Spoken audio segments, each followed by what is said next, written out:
pasti ada rintangannya ibu-ibu.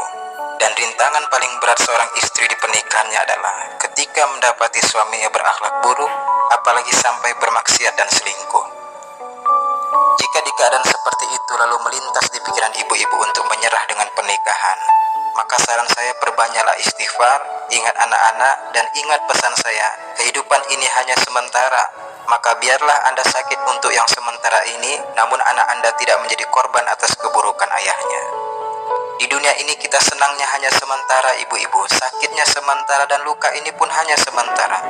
Yang abadi hanyalah satu, tujuan akhirat kita yaitu surga Allah Subhanahu wa Ta'ala. Dan kezoliman pasti akan dibalas, kesabaran pun pasti dibalas. Maka jangan heran walaupun si istri selalu bersama dengan suaminya di dunia, namun di akhirat belum tentu mereka berjodoh, karena tempat orang-orang zolim adalah neraka dengan siksaan yang sangat pedih. Para suami yang tega menjatuhkan air mata istrinya hanya demi membeli kebahagiaan dunia yang sesaat, bermaksiat, berselingkuh, apalagi berzina, para suami seperti ini akan menyesal semenyesal-nyesalnya nanti di akhirat. Rasulullah Shallallahu Alaihi Wasallam bersabda dalam hadis muttafaqun alaih, sesungguhnya penghuni neraka yang paling ringan siksaannya adalah seseorang yang diletakkan dua bara api di bawah telapak kakinya seketika otaknya mendidih. Demi Allah, suami yang zalim pasti akan menyesal telah menyakiti istrinya. Sedangkan istri yang bersabar atas akhlak buruk suaminya, dalam hadis riwayat Bukhari, Rasulullah Shallallahu Alaihi Wasallam bersabda, jika seorang istri bersabar menghadapi keburukan akhlak suaminya, maka Allah akan memberikan kepadanya pahala seperti pahala yang diberikan kepada Asia istri Fir'aun, yaitu rumah yang indah di surga.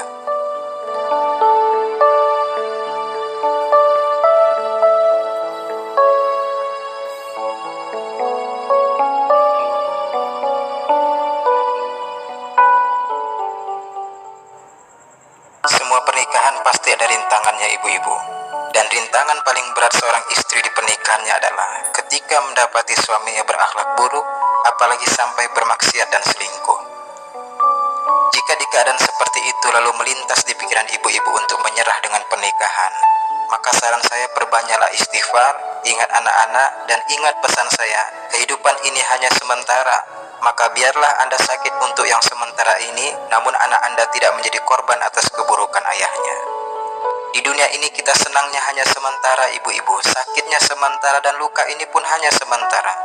Yang abadi hanyalah satu, tujuan akhirat kita yaitu surga Allah Subhanahu wa Ta'ala. Dan kezoliman pasti akan dibalas, kesabaran pun pasti dibalas. Maka jangan heran walaupun si istri selalu bersama dengan suaminya di dunia, namun di akhirat belum tentu mereka berjodoh, karena tempat orang-orang zolim adalah neraka dengan siksaan yang sangat pedih. Para suami yang tega menjatuhkan air mata istrinya hanya demi membeli kebahagiaan dunia yang sesaat, bermaksiat, berselingkuh, apalagi berzina, para suami seperti ini akan menyesal semenyesal-nyesalnya nanti di akhirat. Rasulullah Shallallahu Alaihi Wasallam bersabda dalam hadis muttafaqun alaih, sesungguhnya penghuni neraka yang paling ringan siksaannya adalah seseorang yang diletakkan dua bara api di bawah telapak kakinya seketika otaknya mendidih. Demi Allah, suami yang zalim pasti akan menyesal telah menyakiti istrinya. Sedangkan istri yang bersabar atas akhlak buruk suaminya, dalam hadis riwayat Bukhari, Rasulullah Shallallahu Alaihi Wasallam bersabda, jika seorang istri bersabar menghadapi keburukan akhlak suaminya, maka Allah akan memberikan kepadanya pahala seperti pahala yang diberikan kepada Asia istri Fir'aun, yaitu rumah yang indah di surga.